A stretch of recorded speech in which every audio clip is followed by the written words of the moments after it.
Ah, lovely stuff. Playing pitch and putt or garden bowls, something like that, which would be about what their capabilities are. Pitch and putt or garden bowls.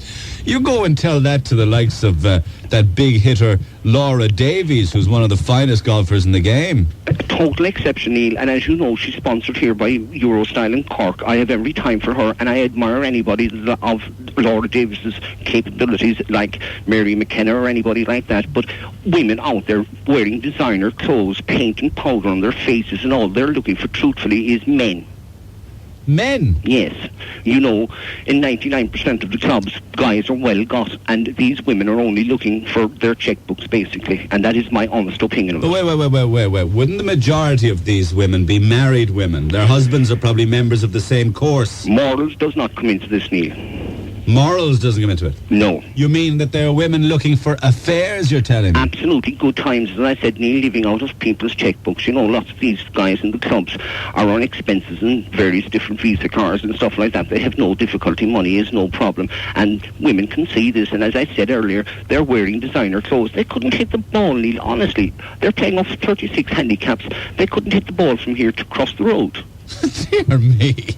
Are you sexist or chauvinist? None whatsoever. Are you just winding me up here or what? I beg your pardon, I am not, you know, Neil. And if you look at it, golf, G-O-L-F, was originated in Scotland, and it stands for gentlemen only, ladies forbidden. You told me that before. Mind you, we were talking about, I think it was rugby the last time around. And I enjoyed your company the day you came with us, Neil. It was everything I thought a golf club would be. Mind you, I was, or should I say, a rugby club would be. I was amazed at the amount of people who were drinking pints, though. One would always have thought that it would have been gin and tonics. Well, and short ones and whiskey. Well, you saw the inside yourself, Neil. Now, another thing as well, Neil, is I'm objecting strongly to society outings. Why? I'm really opposed to these society outings in our club in particular. Now, I can't speak for the club because I am not a member of any committee. But when you drive into the club and you see these 88 and 89 cars inside the car park, you know automatically that there's a golf society having an outing. And I resent that totally as well. What? What, you mean poor people? I think, you see, we have a club, and when we went to university, Neil, we were always told only Pavan and Vulnus et in Artio. And a direct translation of that really, Neil, is I have no time for the common people and I wish to keep my distance from same. I wish to keep my distance from same? Yes. I don't know about this. This is extraordinary. Are you telling me that where do you play? Is it the Island or Fulton or Douglas? It would be a club in East Cork. I wouldn't be at liberty to speak on behalf of the club because I'm not a member of, but I intend to bring it up at the AGM, and the chaps that we were actually talking about this article, funny enough, that you wrote, that you read today, that was written on the paper yesterday. We were talking about it in the club last night, and we have decided that certainly we're going to take action at the next AGM.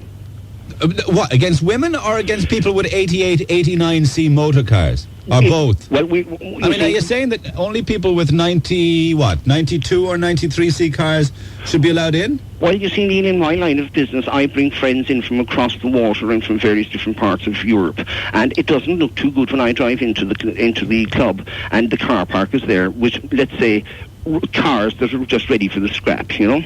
And I resent that because it gives a bad impression to these visitors who are, I suppose one would say, rather affluent. Affluent?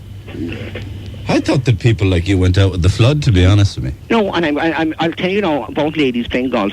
It's a very embarrassing situation.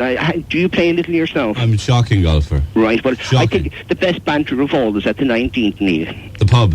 Yes. Yeah. And we're in there and we're having our crack and our fun. We're totally restrained and restricted in what we're saying and what we're doing when there are ladies inside present. So, like, what would you prefer to be talking about? Well, women and sex and effing and blinding, or what? But we would have a little few jokes, and we would like not to be inhibited by the fact that there are women there and we have to be looking over our shoulder, and they have this habit of snooping around the place. I mean, in the rugby club now, for argument's sake, all the women do is make the tea and the sandwiches, and they don't interfere with the running of the club, you know? I mean, these women are, as he stated, they're basically trying to run the club. There are still some clubs, aren't there, that don't allow women at all? I do believe it's Portmarnock, for instance. I think I'm not quite sure whether they do or not, but I know they were in the news. Well, even Fitzwilton dropped the bar on women, yeah. And I resent that very highly because there's a lot of women. There's a lot of women, Dave, would resent you. Perhaps there would be, Neil, but I'm entitled to my opinion. I've been a member of the club for over 30 years, and I really resent it. They used to have a ladies' day once a week. I can't name the day because it was midweek, otherwise I would be identified with my club. But let them off on that day, and that's a big concession that we give them. And I'm all in favour of it, really, because it's one day that we used to all avoid the club. Would you not be in favour of equality, that whatever a man can do, a woman should be at least allowed to try and do it? But they're not capable, Neil. Why not? I mean, why not? It's only a golf club. But women aren't built to play sport, Neil. They haven't that type of finesse about them. I mean... Wait, what about Sonia O'Sullivan? What about Laura Davies that I talk about? What about all the gymnasts, all the basketball players? There are exceptions, Neil. There are exceptions to every rule. But the general thing that I'm saying to you, these women are going down there, they're talking about, getting their hair done, they're talking about the clothes that are in Laura Ashley's or whatever. I mean, golf is the least of their worries, and they don't understand that we chaps take it seriously. We go out there, we play our few pounds football. But a woman is allowed to talk about the clothes that she buys as much as a man is allowed to talk about the car that he drives. She doesn't have to stop in the middle of the fairway and hold a conversation about it, you know? Hold on, saying you feel that that's all they should be allowed to do. Absolutely, Neil. They should have no input whatsoever into the running of a club. And this lady that I missed her name there, but she's talking about Marion. Yes, Camogie. I saw there over the weekend where a girl, a beauty queen, was hit by a hurley above in Wexford and had to be shifted straight by ambulance into a hospital, and she failed to be able to turn up for a beauty contest. I think she was concussed or something. I mean, this is no game for ladies to be playing. As I said at the outset, they want to be playing pitch and putt or garden bowls. Certainly not that thing, that hurley, camogie thing. Certainly not. That's barbaric, to say the least. I don't know. He has to remember that it's putting us in a category of ladies. We're women. That's what we are. And the opposite is men. Yeah, a little slower on the golf course. Maybe that's what's driving men mad. But I'm sure that a lot of us can pass them out as well, and that's what's really pushing them into the corner and really putting this argument forward. Their whole world, the whole thing they stand for, this monopoly they have on it, is now under threat. You feel that, Dave, that maybe you feel as if there's an invasion underway? I'm telling you very honestly now, Neil, I have no problem whatsoever about an invasion, because if you ever look at a woman, if you close your eyes now and study a woman trying to take a golf shot, it takes her about 2.5 minutes to line up, and after a huge effort, she might drive the ball 20 yards. I mean, good Lord, that is what the whole nature of the problem is. It's taking us 5.5 hours to go around because of these people that are out there trying to play golf. I mean, let them go away and play pitch and putt, and I emphasise this in garden bowls. That's what they're capable of doing. Or if you get a game of bridge, I think would even be less strenuous and more suitable. What do you think, Marion? I just can't believe it. Have you really got a guy like this in Cork? Well, I'm afraid that there's a few more than him, I can tell you. I pity the women's movement down there, and I'm surprised that they're not shouting or roaring at them. Okay, they are, and I've got another few of them to talk to. Or better still, maybe they should be taking a camogie stick or something. Well, Ian, I'm signing off now because... Hold on a while, Dave. Don't go anywhere a second. Marion, thanks a lot. Yeah, but I would like to say one last thing, and I'm going to live to see the day that all organisations engaged in sport will have to take responsibility for equality. And one way of pushing that will be make sure that funding that's coming to them, that they'll have to have the equality ethos before they get an equal share of and funding. Proper order, but too. You can't have equality when you can't play the game. Marion, thanks a lot. Thanks a lot. Thank you very much. We'll talk again soon. Bye. Anne, good morning. Good morning, Neil. How you doing? Not too bad, thank you. Except I am totally incensed by this man Davis, or whatever his name is, that you have there on the radio. Dave, yeah.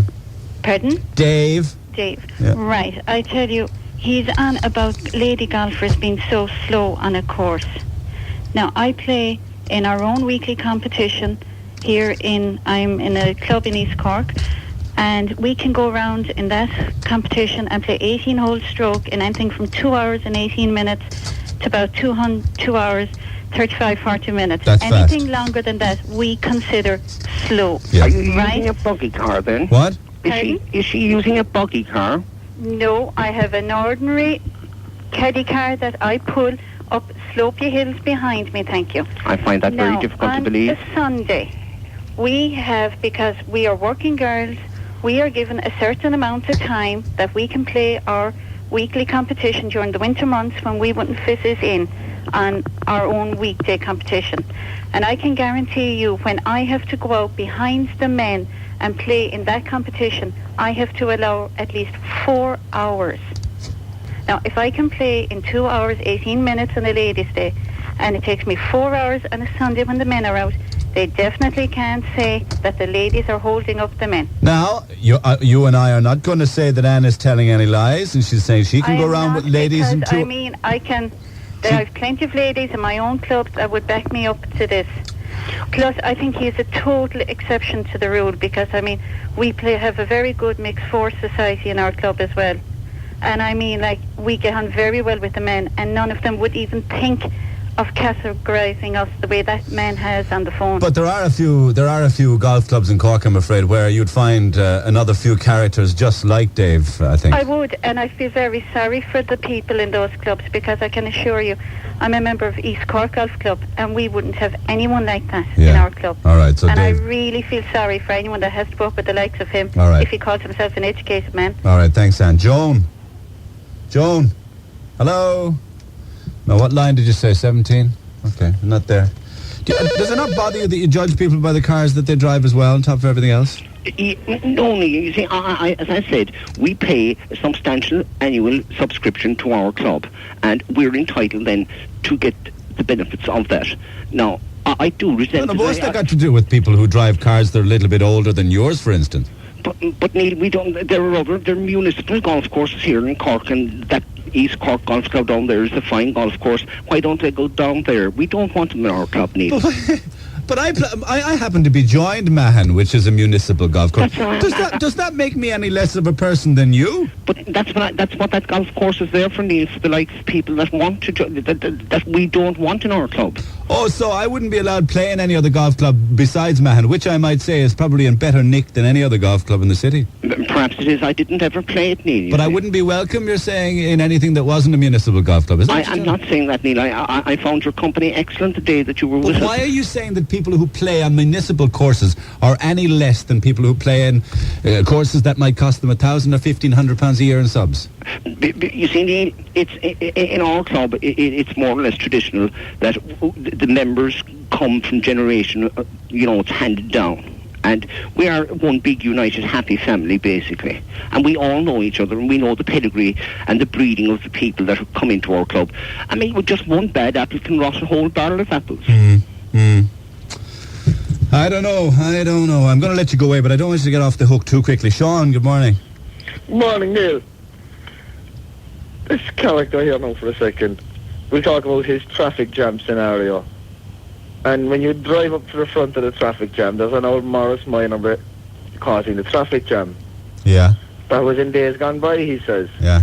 So why is it nowadays, when you get to the head of the traffic jam, it's some balding guy prowling around in a big Mercedes, as slow as you like, so that everyone can see him, holding up the old Morris Minors. Oh, you mean he's pouncing around in his big motor car? Yeah. And he's got the neck then to start talking about the older cars that he's holding up. Look at me in the wonderful car I drive, for instance. Exactly. Good point. Sharon, good morning. It's putting you in your... Thanks a lot there, Sharon. That's putting you in your box there, Dave, my old pal. I don't know. What about your own wife? What do you do with your wife? Would you allow her out? Would you even be seen in public with her? My wife, her pastime is bridge, Neil. And you like that? You do your own little thing and she does her. Oh, I play bridge with her on occasions, yes. You do? I do, yes. She plays 3 nights a week, actually. You wouldn't take her to the golf club or anything? No, it's no place for women. You see, if you look at it, the average woman has a 36 handicap in golf. We men, our average is 12. Therefore, if you were to subtract the difference, we're giving him a shot and a half a hole, which just